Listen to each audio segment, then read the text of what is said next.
ummanni Oromoo bal'aan irreessa malkaa, irreessa qarruu ganna dukkanarraa baatanii gara ifaatitti bacaqii gannaa dandamattanii, duumessa gannaa dandamattanii, cabbii gannaa dandamattanii, diilalla gannaa dandamattanii, waa mararraa haftanii warrattanii dacheen Oromiyaa, dacheen Itoophiyaa magariisa taatee habaaboon dhootee bara 2018 baga geessan, baga isiniin gaye.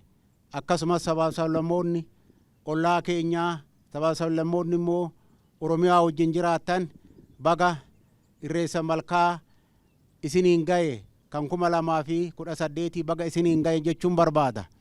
Haaluma kanaani irreessi bara kanaa bara 2018 kuni guyyaa 24 dureettidha. Ayyaana olaalan dureettii ta'a.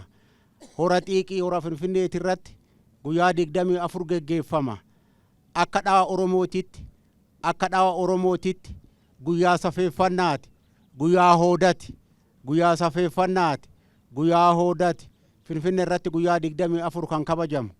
Itti aansee wiirtuu siyaasa sirna gadaa hora Harsadiiti irratti ka Oromoo marri jaalatu, ka Oromoo marri abdatu, ka Oromoo marri beeku, ka Oromoo marri irraa argate hora Harsadiiti irratti kan kabajamu guyyaa 25 guyyaa dilbataa ta'a.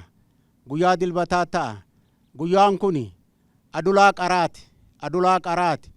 Guyyaan kuni akka Oromoon dhawalaallatutti, akka Oromoon sirna isaa hojjetutti, akka Oromoon moora laallatutti, akka hayyuun Oromoo jedhutti, akka dhoofni jedhutti guyyaan 25 kuni guyyaa sooramaati, guyyaa durummaati, guyyaa sugaati.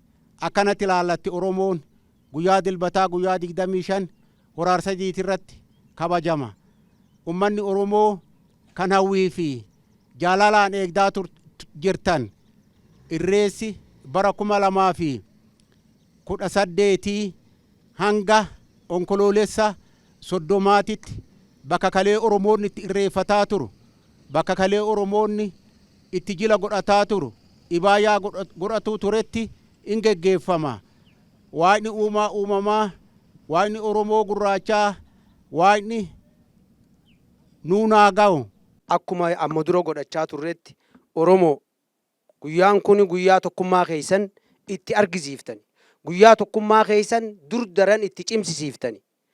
Kanaafuu waan Rabbiin uumamaan isin gonfachiise, bareedina Rabbiin uumamaan isin gonfachiise dirree tanatti dhuftanii ilmaan Oromoo walii qooduudhaan tokkummaa keessan nama Oromoo jaalatuuf tokkummaa keessan agarsiiftanii, gammachuu agarsiiftanii, ka ammoo hin jaalanneef gadda isaa akka harkutti Oromoo tokkummaa keessan bakka itti jabeeffattan arraa tokkummaa keessan dhuftanii agarsiisuu danda'u qabdan.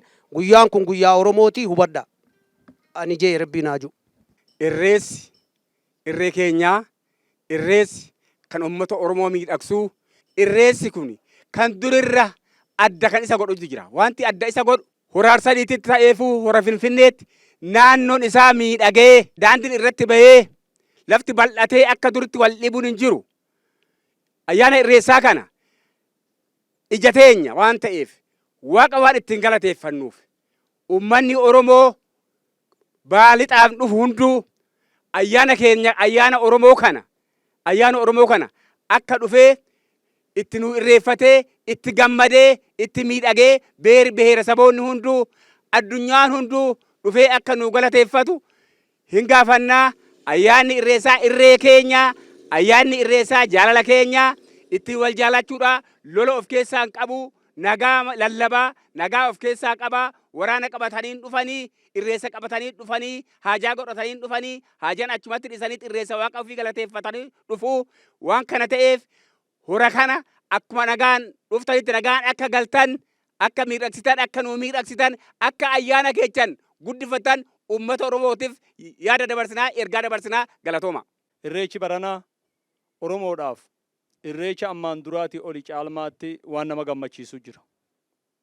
Wanni nama gammachiisu hidhi laga Abbayyaa kan namni hundi itti dadhabaa ture. Barri itti eebbifame bara 2018 kana waan ta'eef irreechi baranaa wanni Oromoodhaaf bakka addaa qabu gammachuu addaa waan jiruuf kanaani irreecha ammaan dura darbee wanni adda isa godhu kanaa jechuudha. Kanaafuu Oromoon kaabaa kibbaa ka bahaa ka dhihaa ka biyya alaa gammachuu kana ilmaan abbootii gadaa waan jalqaban xumuruusaa namni hundi akka hubatu sabaa fi sablammiin akka hubatu lafti isaa kan dur itti irreeffachaan kan namni wal cinqaa deemuu ture lafti bal'atee bareedee ijaanillee bareedee Oromoon of bira darbee biyya hunda abiitiifillee qoricha ta'u nama biyya bulchu ta'u hundi sabaa fi sablammii Itoophiyaa keessa jirtan akka hubattan dhaamsa kiyya isinii dabarsaa nagahaan kottaa nagahaan galaa horaa bulaa deebana. Irreecha jechuun tokkummaa nagaa. Bara waggaa dabrirraa bara waggaa dhufuullee waaqni nu gahin jedhee Oromoon tanaan ulluuqata.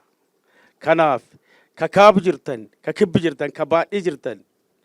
Fulaan irrees bishooftu Horarsaa kuniin duraan rakkinni gubbaa turte, nama rakkisaa turte.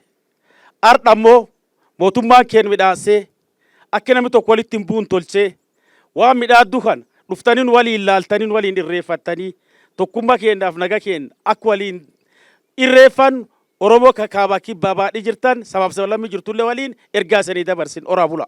Inni biyya keessaa inni biyya alaa baga bacaqii gannaa baatanii waan hunda damdamattanii booqaa birraa bara 2018 baga nagaan geessan baga nagaan geenyen jedha. Uummanni Oromoo ayyaana guddaa ayyaana eenyummaa isaa ittiin ibsatu, ayyaana tokkummaa isaa ittiin ibsatu, ayyaana waaqa isaa ittiin galateeffatu, ayyaana waaqa isaa itti dhaammatu, ayyaana irreensaa birraa yommuu gaggeessu kan bara kanaa karaa adda ta'een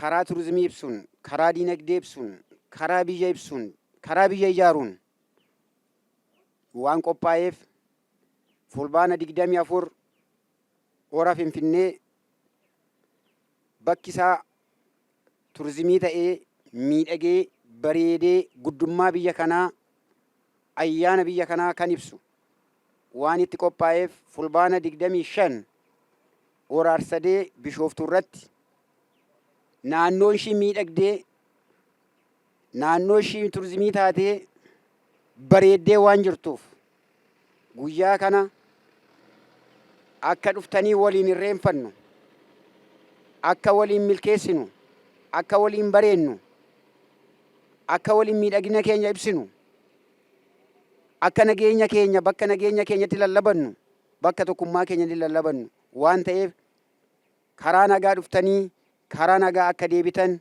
waamicha gochuu barbaannaa. Ayyaanni kun ayyaana gaarii, ayyaana milkii, imala gaarii, ijaarsa biyyaaf nuuf haa ta'u horaa bulaa gadaan qufaaf gabbin. Abbootiin gadaa yaamicha isinii godhaa jirti kana dhageeffattanii ummanni Oromoo bal'aadhaa fi sabaaf sablammii fi jaalattoonni Oromoo hundi akka irratti hirmaattan akka dhuftaniin waliin irreeffattan jenna.